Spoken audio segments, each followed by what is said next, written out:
Assalamualaikum class. We are going to deliver a very first lecture of discrete structure summer course for CS. Discrete structure or discrete mathematics. In this subject, we study the structure that used to be represent discrete objects. Now, from the letter discrete objects, the very first letter that comes in mind is set, because set is a collection of different discrete objects. We study the topic of set in discrete structure because graphs, combination relations, all these topics and so on are directly depends on set. And these are those main topics which we are going to discuss in discrete structure. So, to understand these topics, we need to understand the very first topic, set. Let's discuss definition first. A well-defined unordered collection of objects is called set. A well-defined unordered collection of objects is called set. These objects are called elements or members of set, right? Which mean if these are the examples of a set, then this too is an element or member of set, right? We have three different examples here.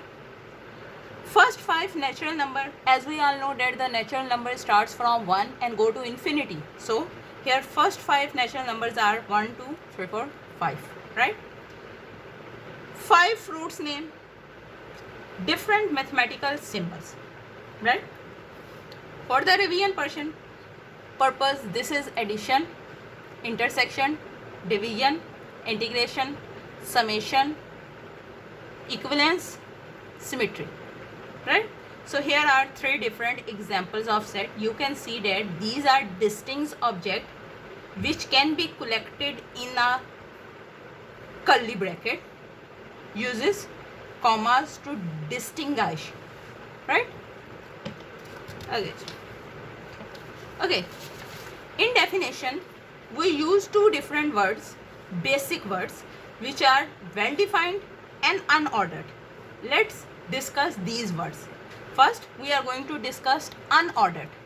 What do we mean by unordered collection? We have 2 sets here. S1 contain 3 elements, 1, 2, 3, and S2 which also contain 3 elements, but here the location is different. Here 1 come first, then second, then third. Here 3 come first, then 1, then 2, right?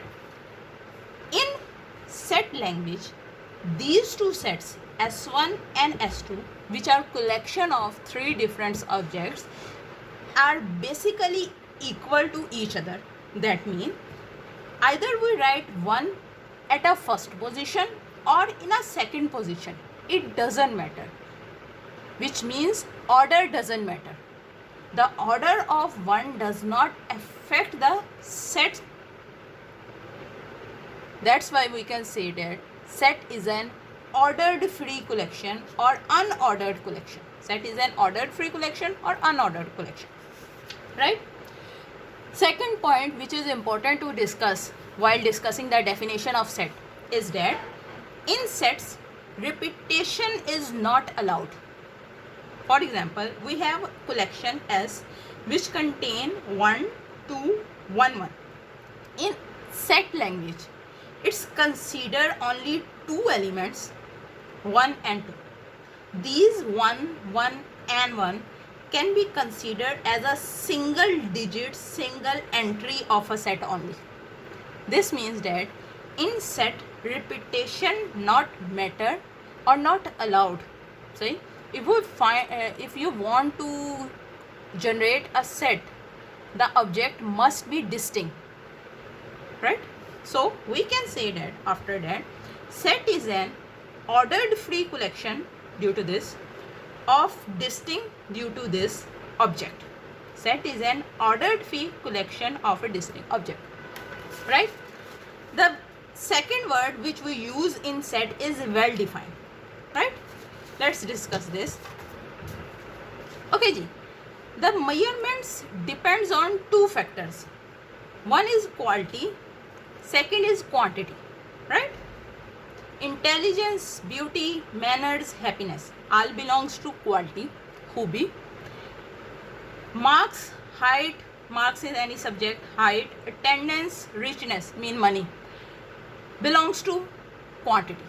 They can be measured easily in points, in digits, easily. But you cannot measure the intelligence, beauty, so on. Right? That's why quantity belongs from well-defined collection. But quality does not belongs to well-defined collection because it varies from person to person. For example, we have a student in CS class, say, in my point of view, he is very intelligent student, but maybe from your CS teacher point of view, he is just a unattended nakamma student in your class, in her class, सही. सो मेरे point of view से वो एक intelligent person है, लेकिन एक किसी और टीचर पॉइंट ऑफ व्यू से वो नकम्मा स्टूडेंट्स हो सकते हैं. So here opinion varies from person to person. From my point of view to CS teacher point of view, we have completely opposite opinion. That's why it does not entered in well-defined category. It doesn't belongs to a well-defined category. सही. सो ऐसी चीज़ें जो major quantity wise ना हो सके वो well defined category में नहीं आती. वेल डिफाइंड कैटेगरी में हमारे पास वो चीज़ें आएंगी जो हर एक के ओपिनियन में सेम रहेंगी. जैसे लास्ट सब्जेक्ट में तुम्हारे मार्क्स वो CS टीचर्स के लिए भी सेम होंगे, मेरे लिए भी सेम होंगे. सही. मैथमेटिक्स में तुम लोगों ने लास्ट सब्जेक्ट में डिस्क्रीट में अगर तुम लोग रिपीट कर रहे हो तो पिछली दफ़ा डिस्क्रीट में कितने मार्क्स आए थे वो अगर मैं चेक करूं या तुम्हारा कोई CS का टीचर चेक करे, दोनों के लिए सेम मार्क्स होंगे. राइट. ओके जी. सो वेल डिफाइंड कैटेगरी हो गई हमारे पास. That's why intelligence belongs to quality not quantity. Right. So finally अगर मैं सेट की डेफिनेशन सेट करना चाहूँ, so we have set is an ordered free, unordered की वजह से well-defined collection of the distinct objects, right? So this is a definition of the set, right? Okay ji. For next lecture के लिए जो topic हम लोगों ने discuss करने हैं ये उनकी हेडिंग है different types of set representation, writing way, definition of different type of sets, universal set, proper set and so on, right? And subset. What is a subset? How can we generate it? What are the types of subset? These all points can be discussed in the next lecture 2 of discrete structure for summer course, right? Thank you. Allah Hafiz.